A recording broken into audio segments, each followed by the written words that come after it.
nggak mungkin terorisme itu kan termasuk kejahatan yang didukung oleh dana yang besar itu Pak ya, dan juga ada juga oleh mungkin doktrin juga Pak ya, doktrin yang kuat itu Pak. Nah ini Pak yang lalu ini Pak berikutnya ini Pak Chaplin kan 2 hari lalu kan dia bertemu dengan Hamas di Malaysia Pak ya. Ini ibarat sangat mencoreng Pak ya, mencoreng muka Indonesia di internasional Pak ya. Jadi itulah mungkin saya bilang sebabnya kenapa merek-merek Amerika nggak mau ke Indonesia ya, karena orang-orang kayak gini nih Pak, oknum-oknum begini. Jadi kenapa Tesla tidak mau investasi di Indonesia, kenapa Apple tidak mau investasi di Indonesia ya, karena ulah si Chaplin ini Pak ya. Mereka berbunding dengan Hamas ya, gila kan ya si Chaplin ini. Waktu dia jadi wakil presiden dia mengundang Taliban ke istana negara gitu ya. Sekarang dia berunding dengan Hamas di Malaysia gitu ya. Ini sangat mencoreng muka Indonesia sekali gitu sih, apa yang dilakukan oleh Chaplin ini gitu Pak.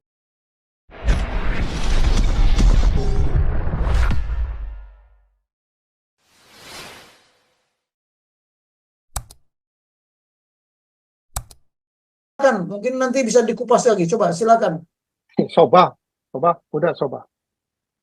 Ya, Pak Tobing, malam. Ya. Itu sekarang pertanyaan ini pertanyaan saya bilang yang kritikal. Kita bicara toleransi, kita mau melawan intoleransi, tapi yang menyebarkan intoleransi tetap bebas bergerak, tetap bebas menyebarkan. Gimana caranya? Itu loh masalahnya. Oke. Saya tidak setuju dengan istilah toleransi. Pribadi ya. Kalau Bapak-Bapak setuju silakan. Toleransi itu bagaimana? Orang mayoritas dipaksa mengikuti yang minoritas. Sementara sebaliknya, minoritas harus menuruti mayoritas. Itu nggak benar. Kalau saya bilang saling menghargai, itu yang benar terminologinya. Jadi istilah ini juga membawa mindset kita kemana-mana. Nanti dibilang orang yang mayoritas, masa saya mayoritas mesti toleransi menuruti kamu? Coba. Nggak bisa. Makanya saling menghargai. Tidak ada di Pancasila bicara toleransi. Nggak ada. Bicaranya saling menghargai. Itu yang benar. Harusnya sih begitu ya Pak ya. Dan musyawarah gitu ya. Iya. Di Bible ada nggak toleransi? Nggak ada. Dikembangkan lagi eupakeu. Aduh, tepo seliro. Kalau menurut orang Jawa. Ya benar kalau tepo seliro. Karena tepo seliro itu cara menghargai. Eupakeu. Nah ini yang berbahaya. Ya. Saya nggak setuju toleransi itu. Saling menghargai. Itu yang benar. Yang mayoritas menghargai yang minoritas. Tapi istilah mayoritas minoritas pun sebenarnya nggak tepat. Bagaimana Anda mengukur mayoritas? Bagaimana Anda mengukur minoritas? Hah? Mengukurnya dari kuantitas, dari kualitas. Belum tentu. Ya, kalau dari kacamata negara harusnya memang nggak ada mayoritas minoritas. Iya lah, nggak ada. Nggak ada pribumi non pribumi. Saya beritahu lagi ya, tidak ada non pribumi dan pribumi. Mengapa? Semuanya yang datang ke Indonesia ini imigran kok sebelumnya. Orang Batak memang lahir di Batak sana. Tidak. Imigran. Orang Manado. Mana yang imigran? Orang Papua. Sama. Tapi itu maunya Tuhan. Ya, siapa yang bisa melarang maunya Tuhan? Nah, jadi maaf ya, saya pribadi tidak suka dengan istilah toleransi dan intoleran. Karena itu ada pemaksaan di sana. Yang mayoritas maunya yang minoritas itu tunduk kepada yang mayoritas. Yang minoritas maunya mayoritas supaya apa namanya? Supaya mau mengakui adanya minoritas. Ya nggak benar. Kalau saling menghargai tidak ada mayoritas minoritas lagi. Makanya kalau bicara Pancasila, kalau betul-betul dia tahu Pancasila, tidak ada lagi pribumi non pribumi. Tidak ada lagi mayoritas. Tidak ada lagi kau ras Cina, ras apa segala macam. Loh. Kalau dibilang bangsa Batak, ras Batak, mau apa?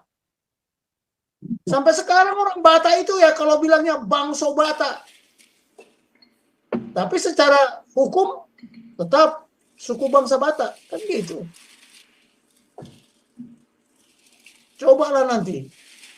Ya memang susah lah. Kita hidup di Indonesia ini beragam-ragam suku, beragam-ragam agama dan kepercayaan yang paling banyak di bumi Indonesia inilah. Di belahan dunia manapun tak ada seperti di Indonesia.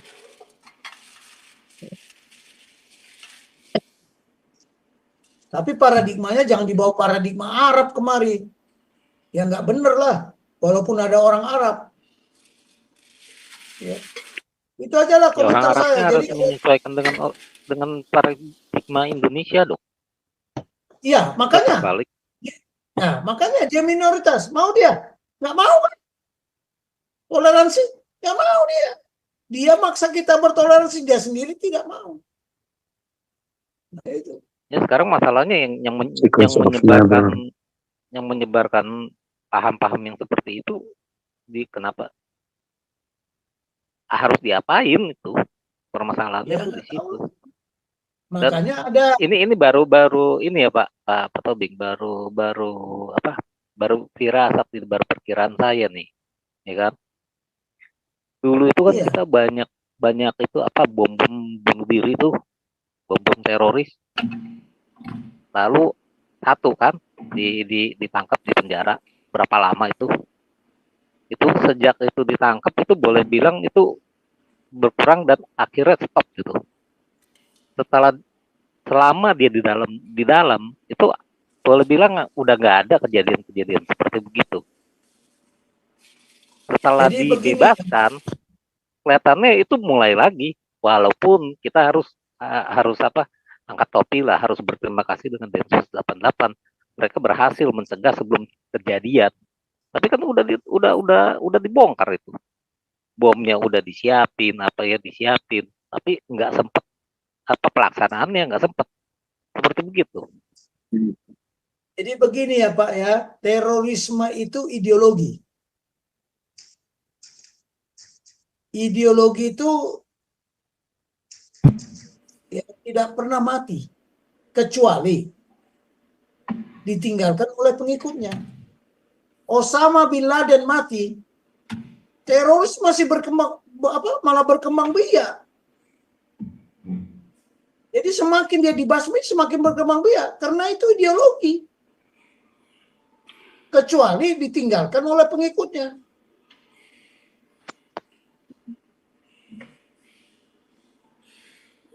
Baru ideologi mati.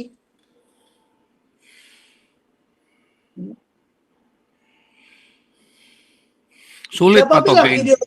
Ya. Kalau ditinggal pengikutnya juga masalahnya kan juga sulit. Memang ya saya belum tahu ya kalau TNI kan sudah punya pola kan Pak Tobing untuk membasmi terorisme itu. Saya berapa kali Pak Tobing ngomong itu saya merenung ya. Kalau ideologi itu tidak bisa mati tetapi hanya bisa ditinggalkan oleh pengikutnya. Ya. Maka selamanya sebetulnya komunisme nggak bisa hilang dari Indonesia. Kan nggak ditinggal juga sama pengikutnya. Yang masih suka sama komunis, sistem komunis juga masih banyak loh Pak Tobing. Hanya kan memang dimatikan oleh Soeharto Pak Tobing. Kalau itu gimana perspektifnya Pak Tobing? Maksudnya kan memang dipaksa oleh Soeharto kan, dibunuh orang-orang yang 3 juta orang kan. Iya, tapi pengikutnya masih ada. Seandainya tidak ada yang mengikuti ideologi itu. Dengan cara dibunuh Pak Tobing, orang-orang yang 3 juta orang kan mati di PKI ini kan. Biar dibunuh pun biar dibunuh pun tetap aja berkembang. Sampai orang pada takut Pak Tobing jadi Hah? sampai mau sebut-sebut komunis, sebut-sebut nama Karl Marx aja bisa dibunuh. Ya makanya saya bilang itu kan baru pakai paradigma, pakai aturan. Tetapi di dalam pemikiran dia, namanya ideologi itu, ide di kepalanya itu tidak akan pernah hilang kalau ya pengikutnya sudah nggak ada lagi, ya hilang otomatis. Tapi kalau masih ada pengikutnya, ya masih ada. Seperti terorisme ini, terorisme itu ideologi, teroris orangnya, teror caranya. Tapi terorisme itu ideologi.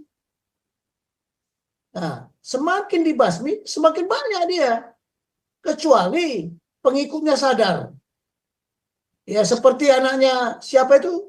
Anaknya yang mendirikan Hamas itu kan, dia sadar, ditinggalkan. Tapi yang lainnya kan belum sadar. Jadi itu masalahnya, tidak akan bisa ideologi itu dibasmi kecuali ditinggalkan oleh para pengikutnya. Tidak ada lagi yang menyukai ideologi itu. Ideologi komunis ya tidak akan bisa lenyap. Tidak akan lenyap. Dulu orang mengatakan, wah lihat komunis hancur, Cina hancur, Rusia hancur. Sekarang malah dia yang paling berkuasa, paling dikjaya. Mau bilang apa lagi? Iya kan? Nah, Vietnam itu kan masih komunis itu.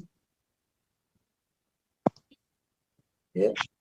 Jadi susah kalau membasmi ideologi kecuali ditinggalkan oleh pengikutnya. Pengikutnya tidak mengendaki lagi ideologi itu. Sadar dia. Baru ideologi itu hilang. Selama dia masih dicocokin terus, ya kan pernah kita dengar dulu siapa ada ustadz itu. Kalau orang Islam atau Muslim tidak teroris, salah katanya. Yang benar adalah teroris. Itu ajaran dari mana? Kan itulah saya bilang. Ya kan? Nah itu yang perlu kita waspadai. Karena bangsa kita ini tidak berideologi Pancasila lagi.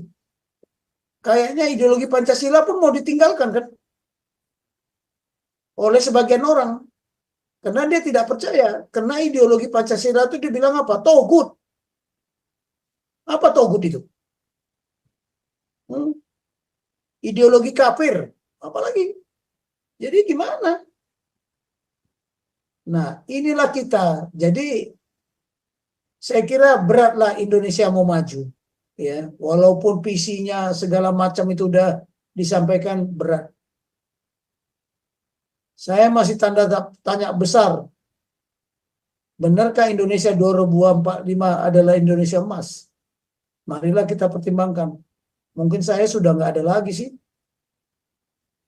Ya, cuman anak-anak inilah kita titipkan nanti. Coba lihat apakah Indonesia emas, gitu aja. Itu masalahnya. Jadi sekarang Pancasila itu sangat dasar lah sebenarnya untuk saling menghargai. Tapi kita mau nyalakan apa? Mungkin si Diding itu nggak ngerti sih. Ya. Oke lah itu saja. Siapa yang mau tanya lagi nih? Banyak kali angkat Gemar Rakyat siapa Banyak ini? ini sebelum Bu Ellen Gemar Rakyat dulu ya. Gemar Rakyat silakan. Salam Pak Jenderal, salam Pak Paul. Ya, salam Gemar. Ya. Iya, saya pikir ini Pak, tragedi pembacokan ini ibarat apa ini Pak ya, teriak ombak Pak yang muncul ke permukaan Pak ya. Karena sebenarnya pusat ini gelombangnya sebenarnya ada di ini Pak, di ceramah-ceramah yang apa yang kerasan Pak, yang radikal Pak ya. Cuma di organisasi radikal tuh Pak. Karena kan nggak tahu kan Pak ya, jadi banyak itu yang ceramah-ceramah itu yang sangat mengarah ke kekerasan gitu Pak. Kalau kita lihat Pak, memang itu kenapa tidak ada apa follow up-nya untuk sertifikasi para ulama-ulama ini gitu Pak ya. Ini Pak yang perlu dicari tahu nih mungkin ini Pak, si RT Diding ini sebenarnya dia anggota dari ormas radikal apa gitu yang kalau saya bilang ya. Jadi kita tahu mungkin dia pernah ada siapa teman-teman dekatnya lingkaran dia, dan juga mungkin dia punya histori dia pernah melakukan kejahatan sebelumnya gitu Pak, kalau saya lihat ya. Jadi itu yang perlu ditelusuri. Jadi itu bisa mengarah kelompok apa gitu Pak, karena memang di Tangerang ini kan memang sering juga terjadi ini Pak ya, teror-teror, ancaman teror Pak ya. Pernah ada bom tuh di gereja itu tapi jadi meledak gitu Pak ya. Pasti ini kan ada jaringannya gitu Pak. Nggak mungkin terorisme itu kan termasuk kejahatan yang didukung oleh dana yang besar itu Pak ya, dan juga ada juga oleh mungkin doktrin juga Pak ya, doktrin yang kuat itu Pak. Nah ini Pak, yang lalu ini Pak, berikutnya ini Pak, Chaplin yang 2 hari lalu kan dia bertemu dengan Hamas di Malaysia Pak ya. Ini ibarat sangat mencoreng Pak ya, mencoreng muka Indonesia di internasional Pak ya. Jadi itulah mungkin saya bilang sebabnya kenapa merek-merek Amerika nggak mau ke Indonesia ya, karena orang-orang kayak gini nih Pak, oknum-oknum begini. Jadi kenapa Tesla tidak mau investasi di Indonesia, kenapa Apple tidak mau investasi di Indonesia ya, karena ulah si Chaplin ini Pak ya. Mereka berbunding dengan Hamas ya, gila kan ya si Chaplin ini. Waktu dia jadi wakil presiden dia mengundang Taliban ke istana negara gitu ya. Sekarang dia berunding dengan Hamas di Malaysia gitu ya. Ini sangat mencoreng muka Indonesia sekali gitu sih, apa yang dilakukan oleh Chaplin ini gitu Pak. Jadi itulah mungkin sebabnya. Nah, kita tahu sendiri kan teknologi itu kan pusatnya ada di Israel ya. Jadi kenapa dari pihak asing nggak mau ke Indonesia? Ya pasti karena Indonesia ini dituduh sebagai pendukung Hamas gitu Pak. Jadi ini sangat mencoreng sekali muka Indonesia di mata internasional gitu Pak. Yang ketiga ini Pak, saya mau tanyakan peran BNPT Pak ya, yang ketiga ini. Karena BNPT itu kan seharusnya bisa ada ada mungkin untuk strategi bagaimana untuk mengurangi tingkat kekerasan di para pelaku teror ini gitu, untuk ancaman-ancaman radikal gitu Pak ya. Tapi menurut saya kenapa tidak ada bukti nyata gitu, konkret Pak ya, konkret BNPT ini untuk bagaimana untuk membasmi sampai ke akarnya gitu Pak ya, untuk radikal ini, ancaman-ancaman teror ini gitu ya. Ya kalau saya pikir sih karena yang tadi Pak bilang tadi, ideologi itu tidak bisa mati Pak ya, hanya bisa ditinggalkan oleh pengikutnya. Karena kan ini dasarnya akarnya kan dari ceramah-ceramah kekerasan seperti itu Pak ya. Ya menurut saya sih yang dilakukan oleh Pastor Paul itu sangat efektif sekali gitu Pak ya. Yang dilakukan Pak Paul itu dengan TikToknya itu kan dia langsung bisa kita berdebat dengan orang-orang radikal ini. Jadi kita bisa membuat mereka sadar gitu apa sebenarnya sih yang membuat mereka bisa untuk kekerasan seperti itu gitu Pak ya. Apalagi banyak juga yang akhirnya bisa menerima Injil gitu Pak ya. Ada sebagian sih Pak ya. Jadi sebenarnya sih yang dilakukan saya bilang Pastor Paul ini lebih efektif itu Pak daripada yang dilakukan oleh BNPT gitu Pak ya. Lebih langsung ke pusat titik ya ininya, titik langsung orangnya gitu Pak. Sama yang keempat nih Pak ya. Yang keempat nih saya ini Pak, ada nggak sengaja Pak ya, saya lihat buku pelajaran ponakan saya nih Pak ya. Dia kan belajar pendidikan Pancasila Pak ya, kelas 4 SD Pak ya. Itu buku karangan Warsito Adnan Pak ya. Wah saya kaget juga nih Pak, dia pas saya baca nih isi bukunya ternyata yang ditanyakan pertanyaannya mengenai Piagam Jakarta Pak ya. Wah, masa anak SD ditanya apa isi sila pertama pada Piagam Jakarta. Ini buku Pancasila loh Pak, buku Pancasila untuk kurikulum merdeka loh Pak. Ini di sekolah swasta juga diajarkan seperti ini, yang diajarkan malah Piagam Jakarta, apa isi Piagam Jakarta. Ini kan sangat ini sekali gitu Pak ya, bisa masuk ke kurikulum gitu Pak. Mungkin saya pikir juga dari pendidikan juga ini mesti birokrasi total gitu Pak ya, karena ini sangat bisa masuk ke kurikulum sekolah dasar swasta dan juga madrasah nih Pak, kayak gini gitu Pak. Jadi SWK semuanya lah, dari semua bagian itu perlu direformasi semua gitu Pak. Terima kasih Pak. Oke, jadi begini, selama BNPT mengatasi teroris tidak menggunakan pendekatan sistem pertahanan keamanan rakyat semesta, atau menggunakan doktrin pertahanan keamanan rakyat semesta, nggak bisa selesai. Tak akan bisa selesai. Ya, strateginya itu harus berdasarkan itu. Jadi bagaimana kepala desa, RT itu semua anti teror. Tahu nggak anti teror? Anti terhadap teroris. Ya, makanya dulu Kopassus itu detasemen anti teror. Pulang saya dari Amerika, saya lapor. Dari Inggris, saya lapor sama panglima saya. Pak, itu anti teror tuh nggak cocok, Pak, saya bilang. Jadi apa, Bing? Penanggulangan teror. Makanya kan sudah diganti Gultor. Nah, tapi kalau polisi masih detasemen anti teror, tukang beca pun anti terhadap teror, kepala desa pun anti, kepala RT, semua rakyat di situ anti. Apalagi sekarang ya seperti kita lah di BSD ini kan rumah sudah diklaster-klasterkan. Kalau kita seorang yang anti teror, apa? Semua orang yang tinggal di sini kita kenali. Ya, ada komunitas RT RW. Kita tahu ini siapa, ini siapa, ini siapa. Kita harus kenal. Oh, ini orang Batak. Oh, ini orang ini. Karakternya begini. Kita harus kenal. Nah, ini orang aneh. Rumahnya ditutup terus, tak mau bergaul. Itu mesti dicurigai. Itu anti terhadap teror. Saya dulu sering memberikan ceramah ya di hotel-hotel juga. Di Ritz-Carlton, di JW Marriott. Baru 1 bulan saya ceramah sudah bom meledak. Saya bilang apa? Kalau anti teror, semua itu harus curiga. Orang bawa bunga, bawa apa. Udah itu dia menempatkan pot bunga tidak sesuai dengan aturan hotel. Kalau umpamanya tadinya pot bunga itu ditaruh di pojok. Ketika dia udah berpindah, harus curigai. Makanya satpam-satpam di sana harus tahu dia anti teror. Tahu nggak? Ritz-Carlton, JW Marriott, gara-gara tukang bunga kan meledak. Nah nggak mau, baru 1 bulan saya ceramah di situ. Nggak mau dengar. Jadi nanti kapan kita buka di sini boleh lah. Masih ada filenya saya simpan itu. Bagaimana strategi, bagaimana operasional, bagaimana taktis, teknis, prosedur mengatasi teror. Saya belajar di Inggris. Lengkap itu. Dia punya pos kodal. Ketahuan itu dia mengamati detik ke detik orang yang ada di mall itu. Bayangkan. Kita enggak. Jadi anti dan counter.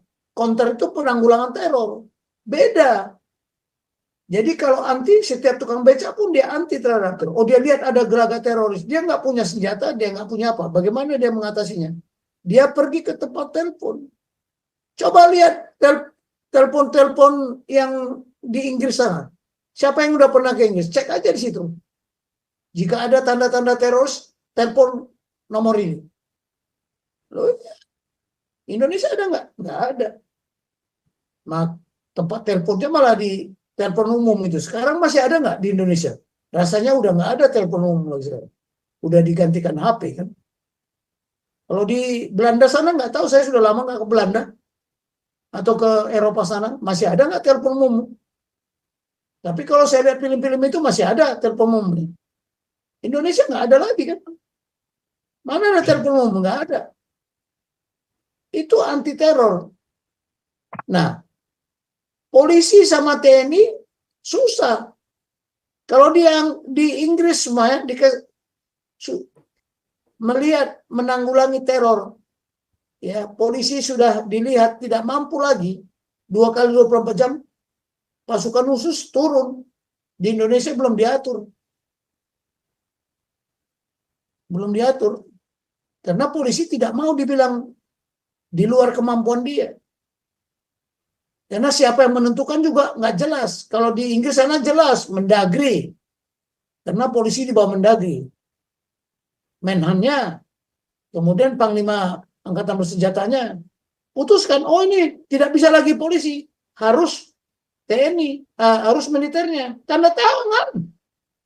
Setelah terima itu tanda tangan. Setelah teroris ditangani, kalau dia masih hidup, serahkan ke polisi untuk diadili. Di Indonesia belum ada aturan itu, belum ada. Saya kan tahu. Saya sekolah kok dong. Harusnya saya masuk di BNPT, cuman nggak dikasih. Terlalu muda waktu itu. Karena pangkat di situ jenderal, nggak boleh saya. Tapi salah satu inisiator Badan Nasional Penanggulangan Teroris itu saya menulis ke Panglima, ke SBY, setuju. Ya dulu kan bukan ada BNPT, Des Teroris. Kapan BNPT diresmikan? Tahun 2010. Saya tahu persis itu. Sekaligus itu BNPB sama Peacekeeping Center. Ya. Tapi apalah gunanya? Kan saya cuman memprakarsai saja, menginisiatif gitu loh. Tapi belum ada kerjasama yang signifikan. Makanya adik saya dulu dari Kopassus bilang, Bang, kita ini frustasi, Bang. Dilatih segini, bagaimana, tapi kita tidak diberi tugas. Itu Kopassus pernah ngomong gitu sama saya. Ya, Danjennya pun ngomong sama saya waktu itu, si Ludwig itu. Ya.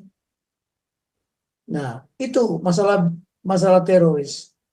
Tapi kalau semua ya di desa, perangkat desa itu juga anti terhadap teror, tapi harus jujur. Jangan karena satu agama dibela, malah disembunyikan, malah jadi pahlawan. Itulah yang berabe kita, paradigmanya udah beda-beda. Itu yang bisa saya jawab. Ini masih ada 3 orang angkat tangan ini. Siapa aja ini?